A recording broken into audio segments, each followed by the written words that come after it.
सरकारी अमलाक को नुकसान पहुंचाया गया, जिस तरीके से वो 4 जवान रेंजर्स के शहीद किए गए हिट एंड रन के एक इंसिडेंट में, जिस तरीके से पुलिस के एहलकारों को शहीद किया गया, उसके बाद मजलूमियत का प्रचार करना और उसके बाद अपनी बेगुनाही साबित करने के लिए लाशों का सहारा लेना, मैं समझता हूँ कि ये इंतहाई एक मकरूह और कबीह फेल है।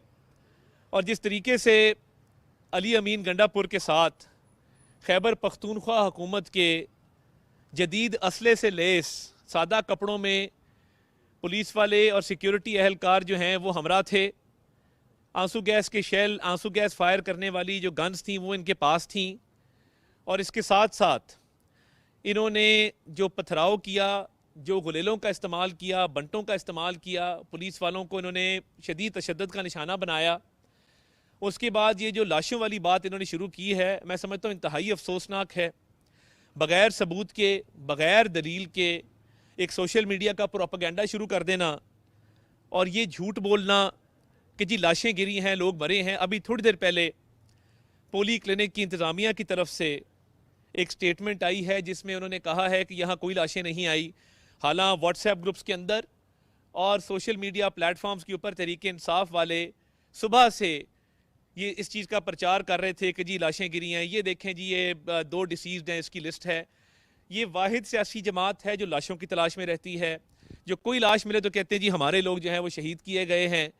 मैं कल रात डी चौक से लेके 7th एवेन्यू तक मैंने पूरा जो है इस एरिया का चक्कर भी लगाया। मैं रात गए यहाँ मौजूद भी रहा और कोई ना गोलियों के खौल थे, ना किसी किस्म की यहाँ पे फायरिंग हुई, ना इनके लोगों को जो है वो डायरेक्ट टारगेट किया गया। फिर भी अफसोसनाक है कि जो राह फरार इख्तियार की है और मौके से जो भागे हैं, उस मौके से भागने को उस राह फरार के जवाज़ के तौर पे ये तौजीह पेश की जा रही है हमारे लोगों को मारा गया है। भाई आपके लीडर की फाइनल कॉल थी। इस दौरान 37 अफगान बाशिंदे गिरफ्तार हुए हैं, 37 अफगान बाशिंदे, और 37 अफगान बाशिंदों के साथ साथ बहुत सारे ऐसे लोग इसमें शामिल थे जो रिकॉर्ड याफ्ता हैं, जो जिनका दहशतगर्दी से ताल्लुक़ है, जिनका चोरी डकैती से ताल्लुक़ है, जो लोग मुख्तलिफ वारदातों में मुलव्वस थे। अब इन लोगों को जो है वो इस्तेमाल करना, ढाल बना के अपने सियासी प्रोटेस्ट को जस्टिफाई करने के लिए, मैं सख्ती से तरदीद करता हूँ जो ये लाशें गिरने की बात कर रहे हैं, सबूत दें उसका, बताएं किधर है पोस्टमार्टम रिपोर्ट, कहाँ है वो रिकॉर्ड। झूठी जो है वो एक बयानिया घड़ने में तो आप बड़े तेज़ होते हैं, मगर मौके से आप फरार हुए हैं। जो 150 पुलिस वाला ज़ख्मी है, जो 4 रेंजर्स के एहलकार शहीद हुए हैं, जो 2 पुलिस के एहलकार शहीद हुए हैं, जो आपके लोग असला चलाते देखे गए हैं, बंटे गुलेलों से चलाते देखे गए हैं, जो आपके लोग बाकायदा ऑन रिकॉर्ड शेल फायर कर रहे हैं, इन तमाम लोगों के हवाले से आपके पास क्या जस्टिफिकेशन है? और ये एक सोचा समझा मंसूबा था कि बेलारूस के सदर के दौरे को मनसूख करवाया जाए। ये एक सोचा समझा मंसूबा था कि शहर के अमन को ख़राब किया जाए। ये एक सोचा समझा मंसूबा था कि इकॉनमी को और पाकिस्तान को डैमेज किया जाए। मगर जितना तशद्दुद हुआ इनकी तरफ से हुआ है, जो शहादतें हुई हैं वो इन्होंने फोर्सेस के लोगों को शहीद किया है, रेंजर्स को, पुलिस को।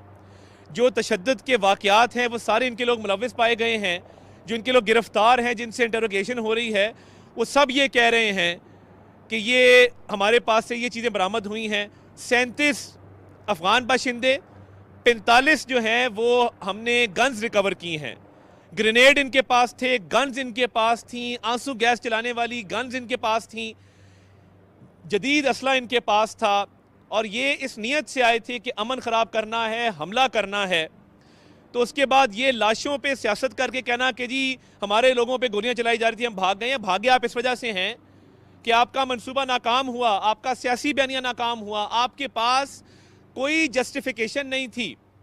और आप जब मौके से भागे हैं, आपके पास लोग नहीं थे। एक धरना आपने किया 126 दिन का, वो भी अगर इस्टेब्लिशमेंट उस वक्त की आपके पीछे ना होती, आप वो ना कर पाते। यानी साबित हुआ कि आप इतने नाअहल, इतने नालायक हैं और सियासी तौर पे इतने कमज़ोर हैं कि धरना भी इस्टेब्लिशमेंट की बैकिंग के बगैर नहीं कर सकते। और बुशरा बीबी इस नीयत से आई थी कि खून बहाना है, आप भागे हैं, फिर दौड़ें लगी हैं आप लोगों की, क्योंकि आपके पास लोग नहीं थे, और भागे हैं गिरफ्तारी के डर से। अब ये 45 जो आपके पास से गन्स हमने रिकवर की हैं, 37 अफगान बशिंदे पकड़े हैं, ग्रेनेड्स पकड़े हैं, आंसू गैस के शेल पकड़े हैं, पत्थर पकड़े हैं, नोकीले पत्थर कि लोगों का सर फाड़ा जाए, फोर्सेस का सर फाड़ा जाए, तो इंतहाई मैं समझता हूँ काबिल मजम्मत है। और अली अमीन गंडापुर को आज के बाद पग नहीं पहननी चाहिए। और अली अमीन गंडापुर जो भगौड़ा दूसरी तरफ भागा है डी चौक से अपने वर्करों को छोड़ के, किस वजह से भागा है? इस वजह से कि गिरफ्तारी ना हो। तो अगर गिरफ्तारी का इतना खौफ है तो सियासी तहरीकें ऐसे नहीं चलती, और सियासी तहरीकें चलती हैं बहादुरी के साथ, दलेरी के साथ, एक कौमी नजरिए के साथ कि हमने मुल्क को कौम के मफाद में काम करना है। मगर आप नाकाम हो चुके, आपका नजरिया नाकाम हो चुका, आपकी सियासत नाकाम हो चुकी। आप और बुशरा बीबी जब मौके से भागे, आपके लोग जूतियां कपड़े छोड़ के वहां से भागे हैं, अपनी गाड़ियां छोड़ के वहां से भागे हैं।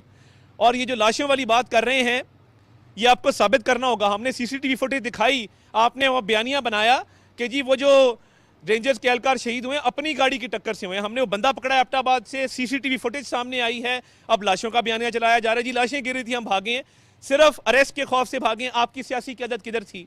आतिफ खान किधर थे? शहराम तरकई किधर थे? असद कैसर किधर थे? सलमान अकरम राजा किधर थे? हमाद अजहर किधर थे? शेख वकास किधर थे? आपके पास लोग नहीं थे, आप अरेस्ट के डर से भागे हैं। और अब सारा ब्लेम जो है वो कह रहे हैं कि जी लाशें गिरी हैं।